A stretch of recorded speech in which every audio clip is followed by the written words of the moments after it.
So we take a look at how our traditions and our families kind of emerge, shift, and change, and how you can explain that to kids and build things that last. And I think that country music kind of does the same thing. It reinvents itself. It looks at itself through a different mirror, a different lens, but it always has kind of that foundational importance about core value of storytelling, the core value of working hard and being part of something bigger than yourself. And that to me is what family creation is about. That's what music creation is about. And I think that's where the intersection really comes together for me.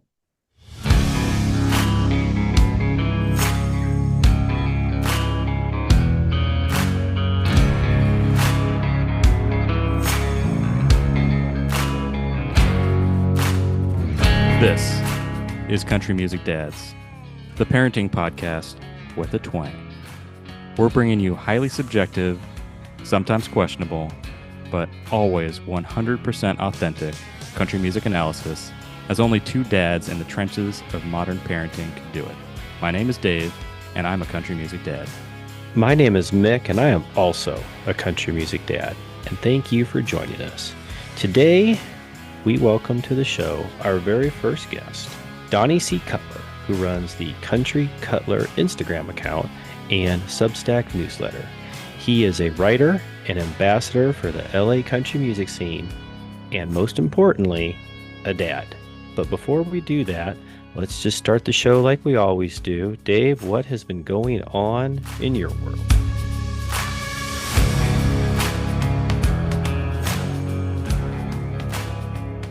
In my world, well, last episode I talked about traveling on airplanes with the family for Memorial Day How weekend. did that go? So I wanted to report back that it went just fine. Because the iPads were charged and you brought the chewing gum like I suggested. iPads were charged. I forgot the chewing gum, but I had Oh. lots of snacks. The older two iPads just they did the trick for sure. It was like a 2-hour flight. I had to basically wrestle the 1-year-old for 2 hours on the way there, on the way back. But considering his age and everything, he did great. No meltdowns, just a little whiny and rambunctious. But what are you gonna do? He's one. It is what it is. Yeah, so it went really well, and actually, I know you have lots of experience going on trips with other families. You do your dad's trip Yep. every year with and you bring the kids along. This is one of the first times that I've gone on vacation with a bunch of other families. There's, I think, 10 or 12 other families, so tons of kids. They're all our friends from before we had kids. So now a lot of us have kids. We picked a destination and somehow everyone could make it. And so we went up to Oregon together, shared a few houses, and our kids just all played together. And that in itself was worth the trip. So that was kind of my surprise that it was just really satisfying to see all the kids playing together and becoming friends on their own and kind of seeing the dynamic work out. It was kind of like a little mini Lord of the Flies. They're all trying to establish dominance they and rivalries and As long as nobody pulls out a conch shell, I think you're okay. where we were staying, there's a bunch of like it's kind of in the woods a little bit. So there's areas for the kids to go outside and dig holes and hammer on tree stumps. So there's lots of sticks and rocks and tools out there.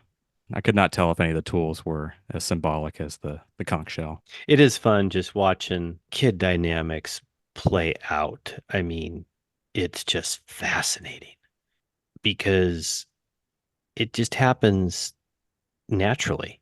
No one tells kids how to establish a pecking order or a hierarchy.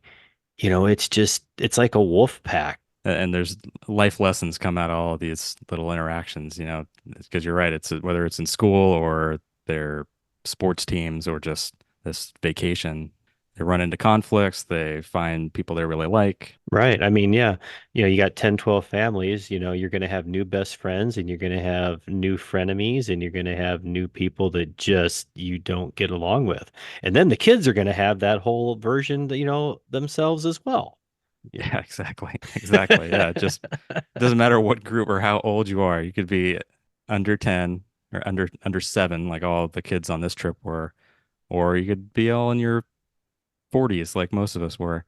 And yeah, you're right. It's the same dynamic. We're just all human beings. So even though it's a lot of work to travel with all the kids and go on a plane flight, pack all the stuff, it really was worth it. And I'm looking forward to the next chance we get to do this. And I think that was kind of the consensus. The whole group was like, oh, you know what? This is a lot of fun. That's It's awesome. great. Because that really just takes me back to many years ago when, I was involved with the old KC Dads group. We had a lot of guys that come in and out of the group over the years, and just so many times we heard them say that, they were there not necessarily for themselves. Some guys came for themselves, but some guys came for their kids and to watch their kids interact with other kids and learn the social skills and learn, how to get along with people and make friends and everything like that. So it really brings back fond memories, I guess is what I'm trying to say, of hearing you kind of report that same feeling. Yeah, and really, you guys were the inspiration for that. You used to talk about it on your old podcast. Yep. I think Shannon might have even written about it in his book. Yeah, there's chapters in there too. Yeah, it was a Yeah. big part of it. It really made us what we are in terms of a group of families. We call ourselves the five families for obvious reasons. There's five of us. The kids are some of their own best friends. The parents are very close as well. Somehow, miraculously, we all pretty much get along. Now, there's times when we rub each other raw, but I mean, you've been friends with somebody for 16 plus years. That's going to happen. So what have you been up to? The graduation party went off without a hitch. That is a chapter in life, I think, that we are officially ready to put behind us. First high school graduate in the family. Now it's just into the fullness of summer before Luke goes off to college. And by the fullness of summer, I think a couple episodes back when we were talking about how instead of just being so busy, you made the comment that your life is full. And I swear to God, I think my life is fuller in the summer than it is during the school year. I mean, last week we talked about how guys are looking Yeah. forward to their summer and everything, and so they can have all these activities with the kids. And that is true. Absolutely do look forward to spending time with them. During the school year, it's only me doing my regular stuff. This time I have to, in the summer, I have to make sure that everybody else is either entertained or engaged. And what I mean by that is I need to make sure that they're not hiding someplace on some type of an electronic device and they're actually doing something that is a benefit to the family dynamic. And that could be reading an old fashioned book, which is a benefit to the family dynamic because we like to talk about the books we read, or helping with some type of a responsibility, chores, even aspect around the house, just things of that nature. I mean, take Kate, for example. She's 10 and she does a great job playing by herself, but she still wants engagement. She still wants somebody to talk to. She still wants someone to play with. So I don't have to worry about Kate getting in trouble in the physical sense or doing something that's unsafe, but I do need to make sure that she doesn't try to find an iPad and sneak off someplace. So just very full, a lot going on, but good stuff going on. I'm a little more worried about my emotional exhaustion this summer. I have to make sure I get some sleep and some time by myself. Kim and I were just talking about that for the summer. I'll have to be real intentional about putting something on the calendar so I get a break from all the action. Well, that, or, I know the baby still naps. Is he down to one nap a day, or is he still a two? He's still a two, actually. Still a two. Yeah. Have you thought about for the older two, like an hour of quiet time? That was in my mind that we would do something like that, like a designed in afternoon chill out session. Right.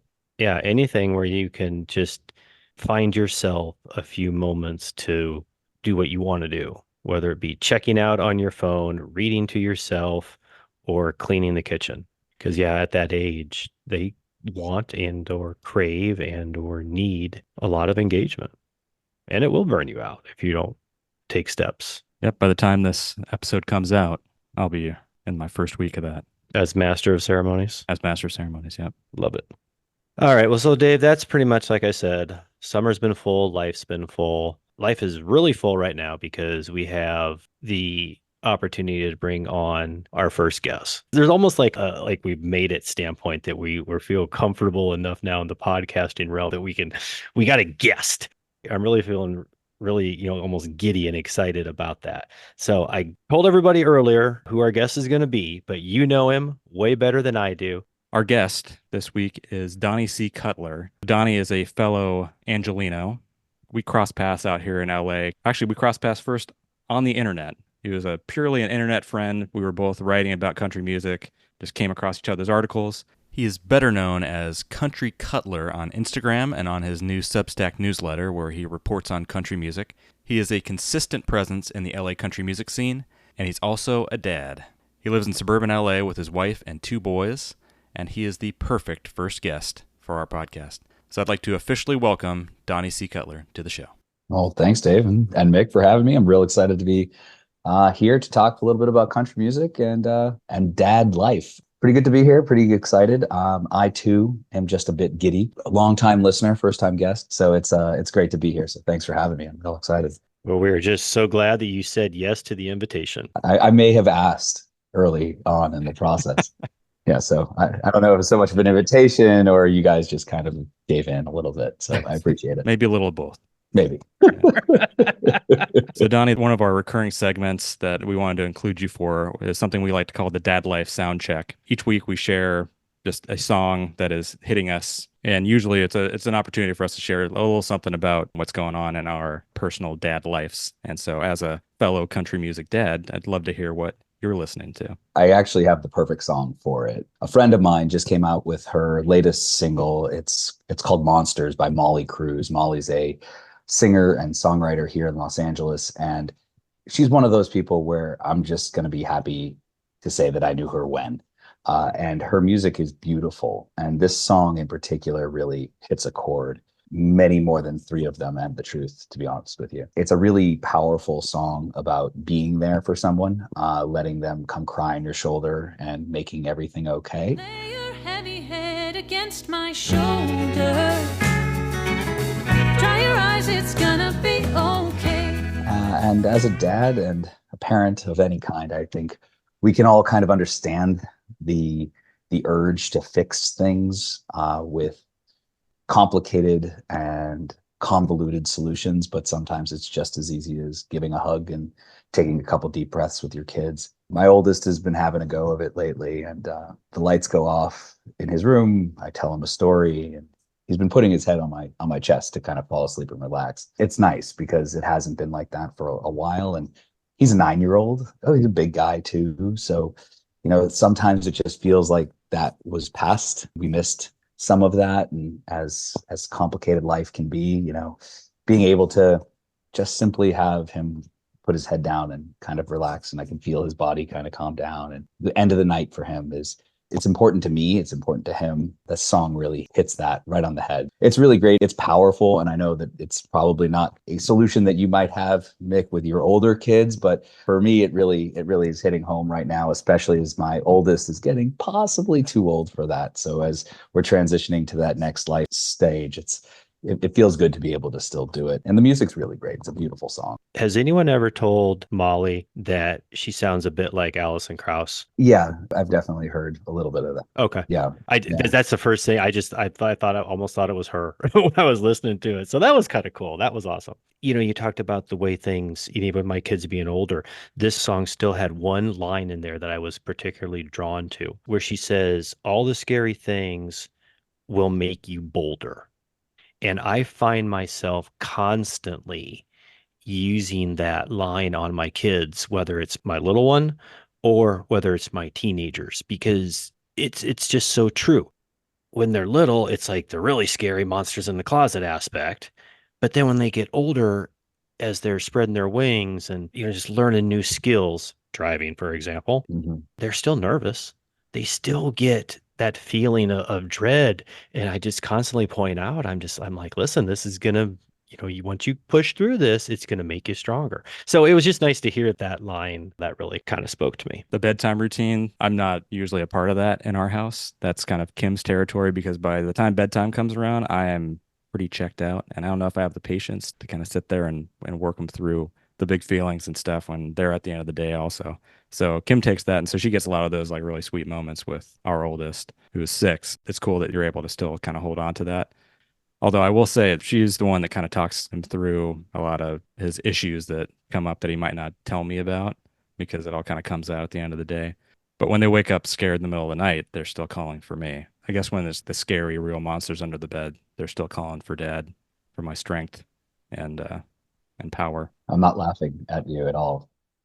You're absolutely right, and I shouldn't be laughing, but it just hit me. And I'm sorry. It was the delivery, Dave. It was the delivery that made that so great. All right, so delivery. So the song I'm going to talk about, you know, sometimes you just hear an opening line and it just gets you. Mm-hmm. Number 7 Road by the Castellos starts off with everybody's got their own slice of heaven and mine's in the Georgia pines. I mean, it caught me right there. And then as the song went through, it's a group of 3 sisters, and they're talking about growing up on the farm that their grandfather owned. Daddy walked barefoot up and down this road, now I am too. I'm learning how to live, walking this dirt where he was walking. You know, where he used to walk barefoot to school, they're just doing their stuff as a family now. And the reason that song spoke to me so much is we still have the farm that Kelly's dad grew up on in the family. It's a very special place for Kelly and her mom and her sisters and everything for obvious reasons. When Luke was starting about, he's probably 4 or 5 years old, he would get in the car with Grandpa every fall and every spring, and they would go up and they would spend a day on the farm during harvest and during planting seasons. This year was the first time that Luke went by himself. So he actually made the 4.5-hour drive up to the farm, see our business partners, spend the day with them, because Grandpa passed away about 5 years ago. So Kelly, one of us, has been going up. But the fact that this place still means enough to him that he would want to go up and do it by himself, I was really able to relate to that the same way, you know, that these young ladies were singing about their family farm down in southern Georgia. If you haven't checked out the Castellos yet, I recommend doing so. They kind of have a little Megan Maroney, sweet southern girl rasp to their voice. I think they're going to go some places. Oh, just going to say they're quite an incredible band. They made their way through the viral sensation route, actually, and with a real traditional sound. It's kind of incredible, actually.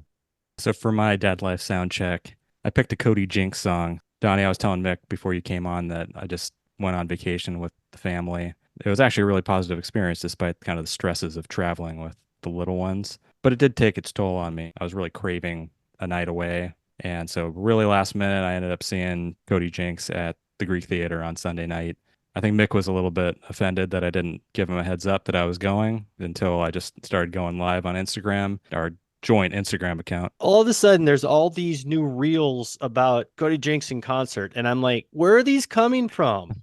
What the hell is going on? Next time I'll give you a warning. But when I see live music, especially when it's like somebody that I listen to regularly, like Jinx, there's always a moment in the show or a song that sticks out to me when I'm experiencing it live that I didn't really appreciate when I was listening to it in my headphones or in my car for whatever reason. On Sunday, the one that just kind of stopped me in my tracks is called Take This Bottle. Take this bottle.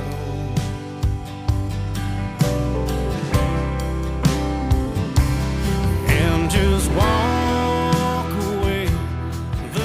And it's off of his new album that just came out this year. And I learned at the show, actually, because he mentioned it, that it's actually a cover of a song by Faith No More. Faith No More was this kind of a one-hit wonder 80s and 90s alt-rock band. So I kind of went down some rabbit holes looking into who they were. You've heard at least one of their songs. It's called Epic.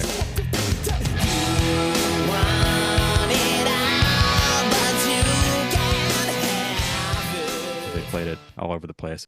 Jinx's version of this was just really powerful. It's a breakup song as his significant other is walking away. She can take the bottle out of his hand too so that he can actually feel the pain of what he's done to her. Donnie, you had an article go out about sad country songs. And when I heard this one at the Greek, I felt like this one would qualify. Whenever I hear these songs in my current stage of life, especially when they mention a bottle, the words sound different because my youngest doesn't take a bottle anymore. Take this bottle as you walk away. And that's exactly what he's doing right now. He's walking away. He's moving on from the bottle. That is also a sad thing that's happened in my life that he doesn't take a bottle anymore. That was just the silver bullet. If he was cranky, would have been really helpful on the airplane. Give him a bottle. He zips it. Everything's fine. Sometimes he falls asleep, but that's not an option anymore. And that also kind of makes me sad. Lots of depth to the song that I don't think anyone else would think of. So that's what I'm listening to over and over. That one's stuck in my head right now. So yeah, fire it up. And hey, why not fire up Faith No More's version and give them some well-deserved streams? Interesting. I remember Faith. Whatever that one-hit wonder song was, I think that was the song that closed down the bars when I was in college there for like this 6-month stretch. Yeah, it was. I can't remember what closed the bars in college. That part got you a little hazy. I was heading to Woodstocks for pizza at that point, man. Who knows what was happening? Yeah, what closed the bars for me was some guy yelling like, "It's closed, get out." Yeah. Another recurring segment that we'll go through. Mick was already talking about the farm, but you got 2 LA natives here on the call that would love to know what it's like in the different world you live in.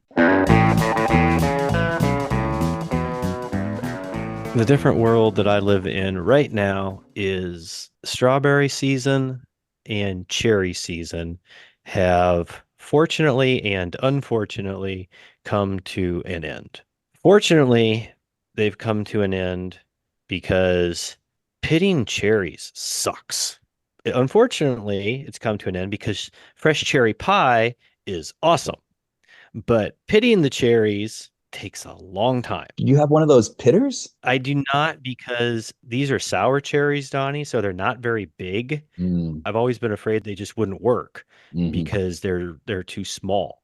Maybe I'll look into it more sometime. But, I love my fresh cherries. I love my fresh strawberries. I love strawberry pie. Strawberry pie for breakfast is one of my guilty pleasures in life. So I'll make it the night before, and I'll just actually healthier than a donut if you don't put any Cool Whip or anything on top of it, probably, if you want to get right down to it. Because in the entire pie, there's only half a cup of sugar, with my recipe. I'm going to push on that just a little bit. If donut is your barrier for health, I think that there's many, many, many options of a healthier breakfast. I'm not saying donuts are a barrier for health. I'm just saying that people oftentimes eat donuts for breakfast. So when you say you're going to eat pie for breakfast, you'll probably get like some weird glances. I'm just making the comment that this pie is probably healthier than donuts. It's a slippery slope. It is a slippery slope. Problem is the strawberry season in my garden did not last very long this year. So this falls into the unfortunate category. We always have wacky weather in the Midwest. Usually strawberry season goes for about 2.5 weeks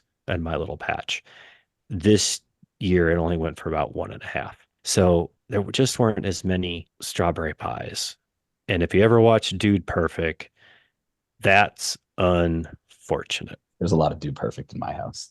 So you know what I meant. There you go. Yes, I do. Yeah. As they also say, let's go. Let's go. I think Hardy usually says let's go every once in a while. Yeah. He throws in an F word in the middle of that. Let's go, though.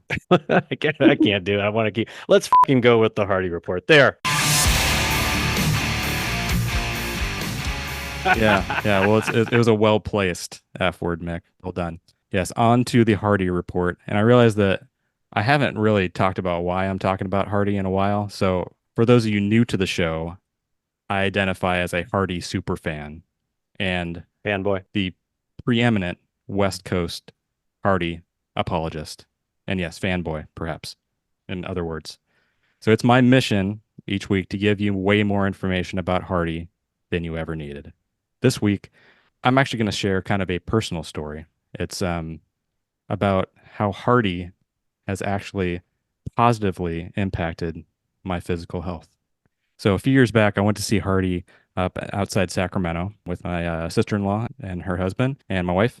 And it was one of the first times that I'd ever seen him live. So I was beyond stoked. And he was open for Morgan Wallen.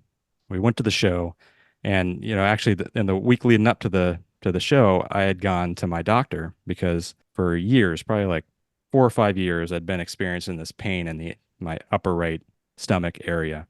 And so every time I'd go for my annual checkup, I'd ask my doctor, like, hey, what's going on? I like feel like this when I kind of eat spicy food or when I drink, and should I be worried about this? And his response was usually like, nah, I was in my 30s. Like, you're young. Don't worry about it. You're just getting a little older. Cool it on the junk food and take some Tums. You'll be fine. So that was the story each year when I'd go back. But that week leading up to the Hardy show, it just seemed worse. So again, I asked him about it. I got some imaging, but he hadn't gotten back to me on the results of the imaging yet. So I went to the show, had a great time. We got back from the show probably midnight, 1 a.m., been drinking a little bit, and my brother-in-law offered me a bowl of spicy ramen noodles for our 1 a.m. snack. And if you've been to a Hardy show drinking, you can't turn down something that delicious. So even though my stomach was kind of bothering me, I took down the bowl of noodles and went to sleep.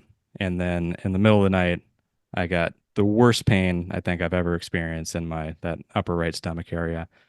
And so I had to get rushed to the hospital, and I actually had to have emergency gallbladder removal surgery. My gallbladder was failing on me. It was infected. It was a big bummer after that fun night out. The even bigger bummer is that as I was getting wheeled into the operating room, the Hardy song that was stuck in my head that I just heard live was "Give Heaven Some Hell." I hope you hit those ghost streets on 2 wheels. I hope your mansion in the sky's got a 10-acre field. It's about his friend who'd passed on.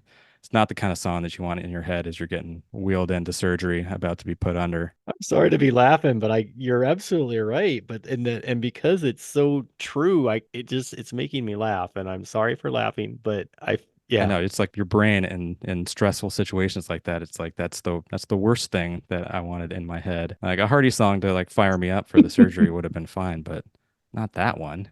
Like right after I FaceTimed my kids and said goodbye to them, that's not what I wanted to think about. But I made it. My gallbladder did not. Neither did my doctor. I fired him after that. I found a new doctor because I was pretty upset that I had to lose an organ that I'd been complaining about for a while. So now I have a new doctor, and he's very proactive. And I hit 40 last year, so he's getting me all kinds of checks, and I'm managing hereditary heart condition that I don't know if I would have known about if not for a doctor who was really proactive. So, I'm really kind of thankful for that bowl of ramen noodles at 1 a.m. because it led me to advocate for myself and for my own healthcare. And, that's how Hardy saved my life. Any questions? Kind of hard to follow up that one. Well, yeah, Mick just threw up the middle finger, which is a sign of affection in Hardy's universe. There you go. I love you too, Mick. It's a beautiful gesture. Yeah, Donnie, I know that I was able to introduce you to Hardy at some point as you were following me. It was my undue respect for you as a writer and human being that I listened to Hardy. Had nothing to do with the music. However, you did put his hooks into me, I must say. A couple weeks ago, you reached out and said, hey, do you want to come to a Hardy concert in the middle of the afternoon? And I said, would I? And I cleared my schedule, secured the bat signal to my lovely wife, and said, you got the kids. I'm going out to Hollywood to see Hardy. To say it was an experience that I had not had before would be an understatement. To quote Jimmy Kimmel, who was hosting said concert, he didn't know there were this many rednecks in California. And what I will say is there are a lot of rednecks in California and all sorts of hillbillies and whatnot, just not so many of them in Hollywood. There were a lot that day. It was a very interesting experience across all aspects of that. And I will admit, I enjoyed myself and enjoyed the show reluctantly, though it was fun. I have to admit it. You make fun of me for liking Hardy as much as I do, but you do give it a try. I was pleasantly surprised that you were so into the idea of actually going to see him live. And you came ready. On his Substack that I mentioned before, he wrote an article about it, and I thought he treated Hardy pretty fairly. The paragraph I took out of it did not. The edits streamlined my feelings on those who were in attendance. But you should go check it out just to see Donnie's outfit for the Hardy Show. Don't call what I'm wearing an outfit, okay? What would you like to call it? Oh, it's more of a Yeah, lifestyle. okay. Anyhow, Enough Hardy. As much as I hate to move on from my favorite subject and my favorite artist, I want to move on to our main segment. We have Donnie C. Cutler of Country Cutler on the show. I'm excited to dive into what you're doing in the LA country music scene and in your writing. First question I want to ask you. So on our show, we talk about parenting through the lens of country music. From our interactions, you seem to be someone who gets that. So why do you think parenting and country music go together? I've been thinking about this question since I asked to be on / was invited to be on the show. And I think really at its core, it's about presenting stories as tradition, creating tradition and manufacturing tradition and developing long-lasting, seemingly forever ideas that you create on the fly. Every parent who has started being a parent wasn't when they started. No one knows what they're doing. Country music, I love country music. I think it's one of the greatest American mediums of storytelling and collective memory. That being said, it's manufactured. It was created by someone to sell some stuff to people who weren't getting a certain type of music.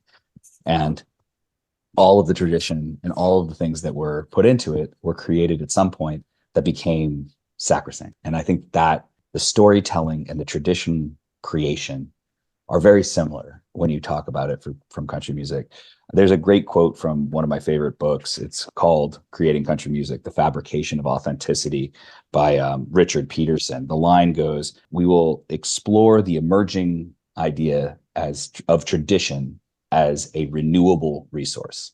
So we take a look at how our traditions and our families kind of emerge, shift, and change, and how you can explain that to kids and build things that last. And I think that country music kind of does the same thing. It reinvents itself. It looks at itself through a different mirror, a different lens, but it always has kind of that foundational importance about core value of storytelling, the core value of working hard and being part of something bigger than yourself. And that, to me, is what family creation is about. That's what music creation is about. And I think that's where the intersection really comes together for me. Yeah, that's a really interesting tie-in to the storytelling in both, because I felt like when I first became a parent, what was most helpful to me wasn't the parenting advice. Most of us, when we first become parents, we go straight to Google when anything's going wrong, and you're searching through, doom scrolling through a bunch of Reddit threads or who knows what. It wasn't until I started hearing other stories, either reading stories from bloggers or from articles in the news from parents that had been there that I could relate to, that made me feel like, oh, I'm not the only one going through this and feeling some connection.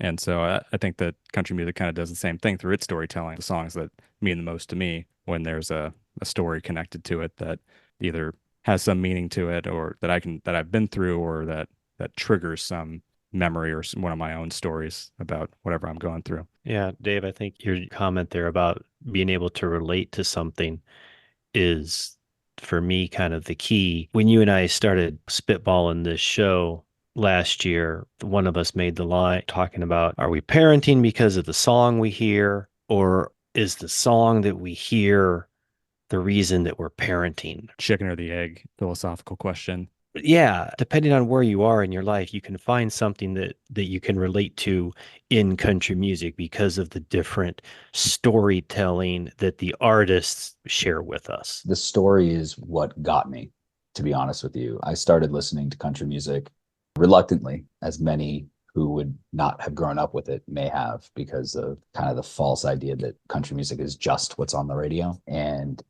perhaps you liked everything but country. I've heard that many times. Oh, yeah. I think that when I started listening to it, I really got into kind of the Texas singer-songwriter space. You know, all of those guys, Robert Earl Keen, Townes Van Zandt, Pat Green in a more modern sense. You know, those guys really had a lot of impact on me, but it wasn't for any reason of their biggest hits. It was kind of that back catalog of stories about lives of people who were Corpus Christi Bay, or, you know, doing something ridiculous like riding a pretend horse and telling that there are no girls allowed in the fort. You know, these are things that are easy to understand. They're easy to grasp because people experience them. And I think when we take a look at the greatest ways to kind of connect with other parents is when you tell your horror stories, right?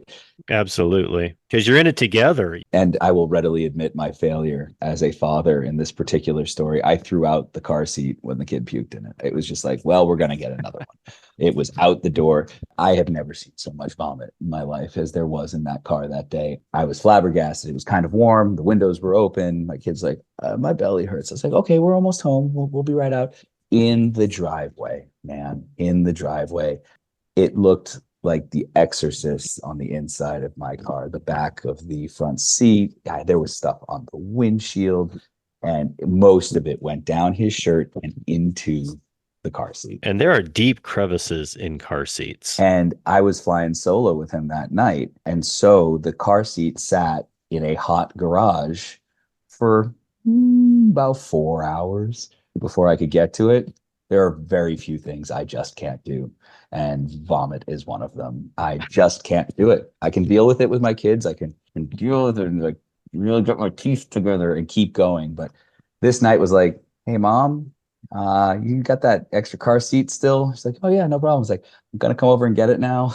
And I threw out the car seat. And that was it. But we all can understand that. We understand that disgustingness together. Absolutely. Just like we can some great back road dirt song or something. The stories about failures are the ones that resonate the most with me because it's like, it's okay. It happens to everybody. Although I don't think yours is a story of failure. That's just a wise use of your time. Because I have disassembled my car seats so many times, digging vomit out of all those crevices with toothpicks, and the smell never goes away. So I think it says in the instructions, like if your car seat is in an accident that you need to discard it, it should say, like, if your car seat has been barfed on, you should probably discard it too. We could talk about something besides vomit now, if that's okay with you guys. These are the stories that I like talking about, though. So I got a question for you, Donnie. Hit me. You know, you talked about stumbling onto country music reluctantly. So full disclosure, I'm a farm boy from Iowa. All right. My version of country music in LA is the Every Which Way But Loose or Bronco Billy movies from Clint Eastwood, you know, way back when. And what I mean by that is just something you just don't think of LA in country music. So expand on the LA country music scene a little bit for our listeners, if you can. Sure. I mean, it's actually something I love talking about because I think that in the same way that people all hate country music, you know, everything but country music, there's a misconception among country music fans that there's no country music culture here in Los Angeles. And that's actually untrue as well. It's as untrue as the other side of that. If you take a look at, I think, the top 5 highest grossing country albums in like pop country, they were all recorded in Los Angeles. They were recorded at Capitol Records in Hollywood. For generations, that's what happened. You had record companies in New York, you had record companies in LA, and you had some representation in Nashville and Texas. For the most part, the big ones were recorded in LA and in New York. And country music really took off here on the West Coast with kind of the birth of the Bakersfield sound as a revolt to the Nashville sound, you know, just kind of smoothing out that hillbilly experience in the 50s and 60s and into the 70s. And you have some of the greatest country musicians in the world were born and raised and played, within 100 miles of Los Angeles. Bakersfield is just about 2 hours away from LA. And those guys would come down, Buck Owens, Don Ricks, and all those guys, Earl and the like, would come down to LA to record. And there was a scene that was here and established in that time period as well. It was Western swing. It was kind of rockabilly-esque, and those things came together in Bakersfield. Even moving forward and going on, as country popularity has ebbed and flowed over the years, there's been a pretty solid country music scene in LA across all that time. You had the Flying Burrito Brothers, you had the Laurel Canyon scene, which was a little bit more rock, but still very much country music. And that history is still there. You also got to remember, California is pretty much as west as you can go. And so the Wild Wild West was invented in Burbank, California, in movie studios and in the imagination of Hollywood writers and executives. Gene Autry's museum is in LA. There's a lot of culture in LA that is Western in its identity. it has evolved. It looks different than a cowboy hat and a pearl snap shirt, but it is from that. And I think when you take a look at what's going on in the current LA country scene, you have a lot of the Hollywood glamour, but you also have a little bit of that Western grit. You have the cowboys, you have the kind of horse culture and farm culture of the a little bit further east of LA. And you also have that Hollywood shine and sheen, and how that comes together really does create a really interesting country music experience. There's a whole group of people in East LA that meet every summer on Sundays at something called the Grand Old Echo in Echo Park. They bring in great musicians from across the country as well as local acts. There's music that takes place in the valley out where I live, which is much more suburban. There's a country night at 3 different bars. Every single night of the week, there's country music being played. In Hollywood, you have kind of the highbrow, highfalutin fun experience where Dave and I have gone the Desert 5 spot, which is this really hip Hollywood club, which is country as country can get in a hip Hollywood club, along with the largest disco ball cowboy boots you've ever seen. It's a scene, and it's a lot of fun. And there's great music coming through in venues across LA, east to west, north to south. I mean, there are places all over the place just playing really great LA-based country music. Part of the reason that I love being a country fan in LA is that when artists that are bigger in other parts of the country come through LA, they're kind of relegated to smaller venues, either because of lack of demand, or I think, Donnie, you and I have kind of talked about it, that LA is just a really popular place to come for everyone, for every genre of music. So it's just kind of hard to book some of the bigger venues. And so I've been to these little dive bars seeing acts like Jason Boland and the Stragglers in a room with 30 people in it, which is just amazing. So the access and the opportunity is really cool. And that's what I like about it. You go to a ton of shows. You take your kids to a lot of the shows. I think you take your kids, or at least one of them, to the Grand Ole Echo. How did you get your kids into that? Or is it a forced family fun, as we call it? That's what we call it in my in our house. It's forced family fun. Well, it's significantly less fun when it's forced, as I think we all probably know. But I don't think that it works out so well when, especially at a dark concert venue where everyone's drinking and nobody is 9 years old, except for you, unless they really want to go and do it. And I will say that my oldest does love the music, and he likes the storytelling too. I mean, it really gets to him. He wants to know what the stories are about. He wants to know what the songs are about. We got into it by just listening to it together. Really, the pandemic changed a lot of this for us, because he was in the end of his preschool and his kindergarten years when we were stuck at home. And let me tell you, kindergarten should not be done over Zoom. It is a waste of energy. Having been there and done that, I know exactly what you're talking about. It just doesn't work. And it was rough. And so he would have, 2 to 3 hours of synced up learning across most of the day. And then also, stuff he had to do throughout the rest of the day, including music and whatever. But he had to study, and it was annoying. And the stuff that he was doing was not great. And at the time, I was functioning as the primary caregiver, as I was laid off in a huge COVID downsizing, which was easily the best thing that could have happened, and was able to, really focus on supporting my kids at that time and doing what needed to get done for the family. But at some point, we were stuck. We were in San Francisco at the time in a 3-bedroom apartment, and nobody was going outside at this point because the weather was bad, or, COVID rates were through the roof and no one knew what to do. And so we would listen to music all the time. And it was at that point, my kids didn't even know what to ask for. So we would listen to whatever I wanted and Perry Grip. And if you don't know Perry Grip, don't teach your kids that. And if you do know Perry Grip, my favorite song is Space Nachos. Space nachos, whoa, whoa, space nachos, whoa, whoa, space nachos, whoa, whoa. I digress. But my point to this is really that I go out and do it, and it gives me great joy to share something I really love with my kids in a way that I can. For the most part, these shows are, at bars, or they're 21 and over, and I can't bring my kids to these places. But for the ones that I can, it's a really great bonding experience. I got 2 tickets to go see Turnpike Troubadours at the Greek, and I love those guys. That's my favorite band, without a question. It has been since the first time I heard them. When they came back, and they came back with such a vengeance, I was really excited to see them. And my son's, one of his favorite songs is The Bird Hunter. She said, go on back to Cherokee County. Won't you crawl back with nothing possibly the best story song I've ever heard. It's told from about 3.5 different perspectives, and you really need to pay attention to understand what's going on in the song and how it's sung and how it's presented. And I've had to go back and read the lyrics to really get it. And it's brilliantly constructed. And both of my kids know every word to that song. And so I took my oldest to the show at the Greek, and he was easily the youngest kid there. And we stayed until, almost 11 o'clock, and he heard all 5 of the songs he really wanted to hear, and he loved it. And he talks about it to this day. And, as I said, it's not been easy for the last few months. He still wears his Turnpike Troubadour shirt to school. And it makes me really happy that he's into it.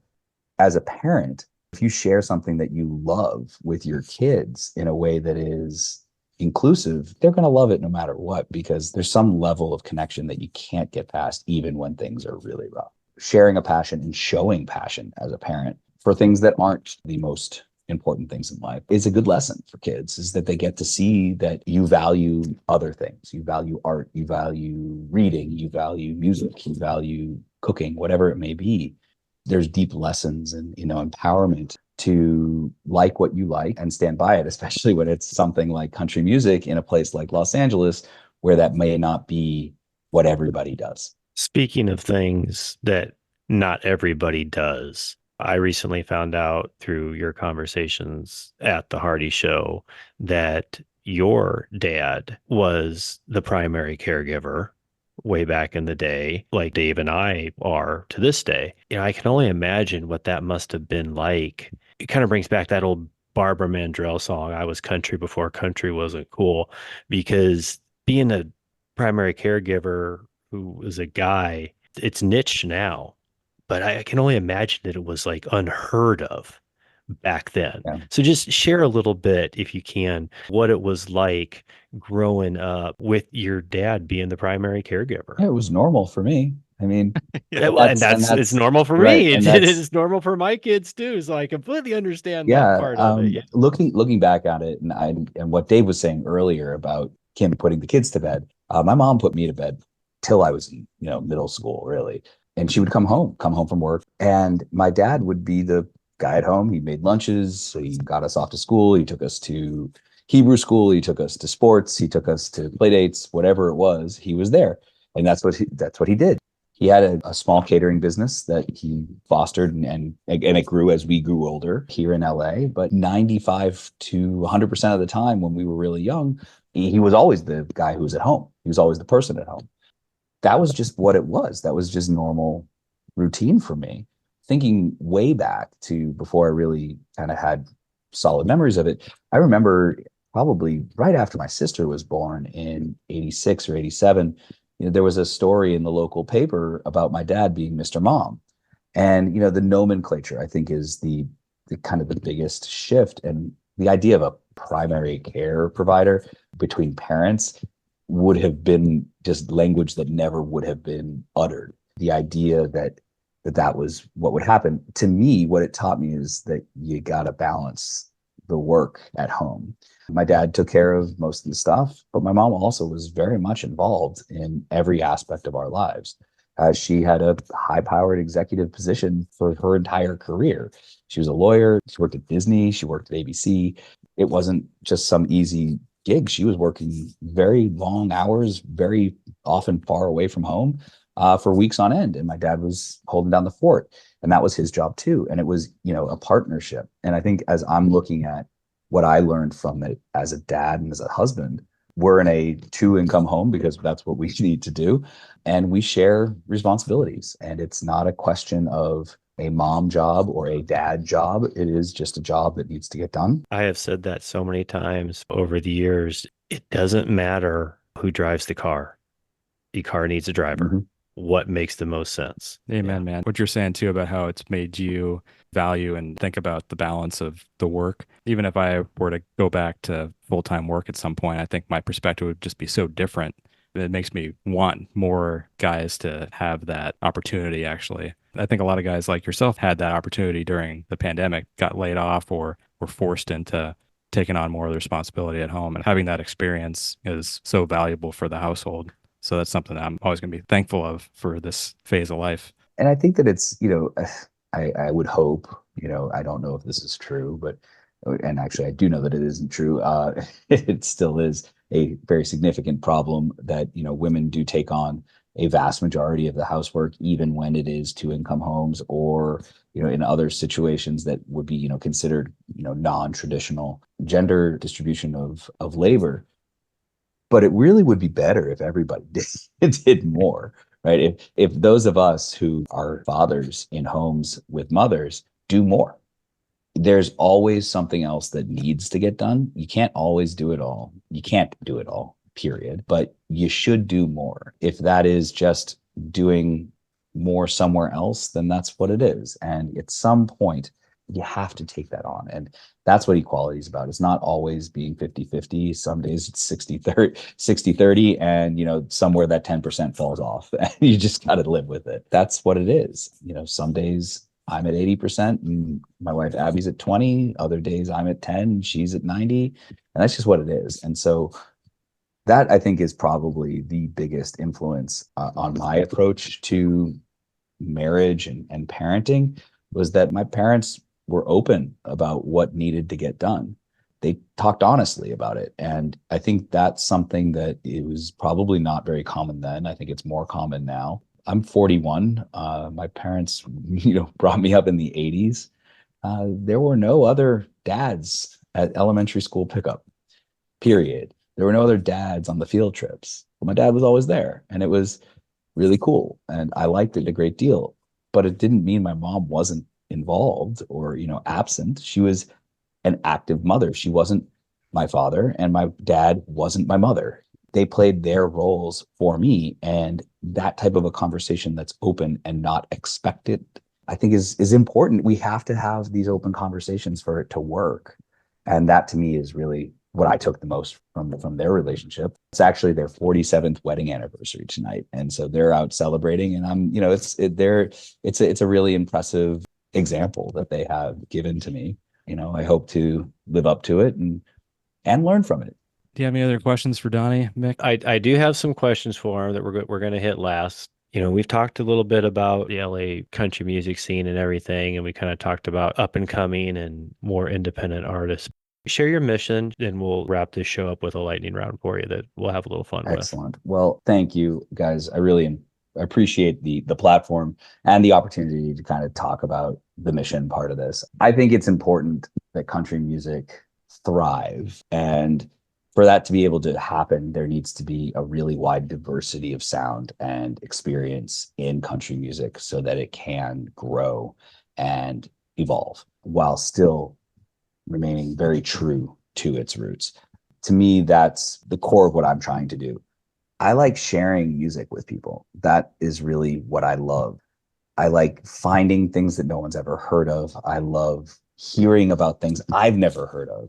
And I want to create a space where people feel comfortable asking ridiculous questions like, why is that person playing a string piano with weird metal things coming out the bottom? And then, kind of going into how pedal steel came about and its origins in Hawaii and all of those kind of fun things that us country music nerds can dive deep into. And that, to me, is the real mission, is to find the new music that people would never find and tell them about it and explain why this is important, give my 2 cents. I think that journalism, for all of its faults, is the first draft of history. And right now we're facing what people say is a renaissance in country music, from everybody from Lainey Wilson to Zach Top to Braxton Keith, all of those kind of up and coming big names who will be here for a while, hopefully doing cool, different music than what was on the radio for 20 years. And I think that that's great, and I think it's wonderful, but we need more people who are willing to be critical about it, dig deeper, tell that story. And that's what I would love to be able to do. I mean, I'm just some guy in, quite literally, in his guest room / office / studio, who gets to talk about stuff that he really enjoys. And that, to me, is what my mission is to have other people get excited about the things that I think are important. And, this type of music is a great vehicle for storytelling. It's a uniquely American a vehicle because of its influences, because of the different things that came into it. And I love learning about it. I love telling people about it. And I hope to be able to bring more people into that conversation on my Substack, which is countrycutler.substack.com, or through the Instagram, which is just Country Cutler on Instagram.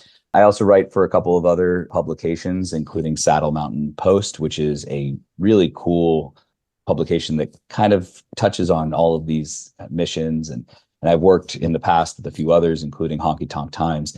And I just hope that there's more of this conversation and that you get to dig deep and figure out what that first draft of history looks like. And then we can all fight about it, because that's really what this is all about, is continuing the conversation and arguing about who is and who isn't country. And I love that. It's just so much fun. And that's my goal. That's my mission. Dave, I think this has been a great show. And I think Donnie's been the best guest we've ever had. Kind of like that health bar on the donut. I gotta set that bar. Right. Exactly. But no, thank you for joining us. I know this has been a little bit longer of an episode that a lot of our listeners are used to, but for good reason, because we had covered some really great stuff here today. We're going to wrap things up with a little bit of a lightning round for you. Okay, all let's right. do it. So I got 3 questions. The first is best George, Jones or Strait? Jones, no question. My man. Thank you, Donnie. Mm-hmm. Without Jones, there is no Strait. I'm sorry. Okay. Mick needs a minute. All right. Yeah. Look, you might as well just, for the question number 2 is like, what is your secret country music listening pleasure? I'm gonna shout out to my boy Dave here. Truck Bed Yeah. by Hardy. I woke up on the wrong side of the truck bed this morning with a bone drop on a love jack. Truck bed. I'm so happy. It's a good song, man. I can't deny it. It's fun. It's a fun song. My mission is complete. I get Country Cutler to say he likes truck bed. Yeah, I said it was a guilty pleasure. No need to be guilty. I'm just glad you didn't say anything by Dan and Shay. Oh no. Look, everybody can. I'm not going to yuck anyone's yum, but that is not my yum, I will say. But speaking of yum, last question in the lightning round. If you could have a beer or 2 or 3 or spend the evening in a honky tonk with anyone, who would it be? That one's tough. I probably would do Merle Haggard, honestly, because he's a California boy. And I think he probably saw enough of what came before him and enough of what came after him to tell some really great stories. He seemed like he'd be a fun guy. Yeah, and I think we'd all get in a lot of Yeah. trouble. Yeah. That is an excellent answer. It's a hell of a lot better than your answer to the first question, that's for sure. But anyway, again, thank you so much for joining us. It has been a great episode, and we really appreciate you taking the time to come on the show, as we appreciate our listeners taking time out of their days to join us here as well as we look at parenting through the lens of country music. Housekeeping time. CountryMusicDads.com is where you can find any of our back episodes. We are just as active on the Instagram as, okay, no, we're not. We are not as active as our guest is on Instagram, but if you want to see us on Instagram, it is Country Music Dads. We love emails at countrymusicdads@gmail.com. So as always, if you think you've got anybody in your circle of friends that would enjoy this podcast, please share it with them. And we would love a 5-star review. And that's all we got, other than another big thank you to our guest. Thanks for having me, guys. It was a lot of fun. Yep. Go follow Country Cutler. Check out the Substack. And yeah, thanks again, Donnie. As always good talking with you. Take care, everybody.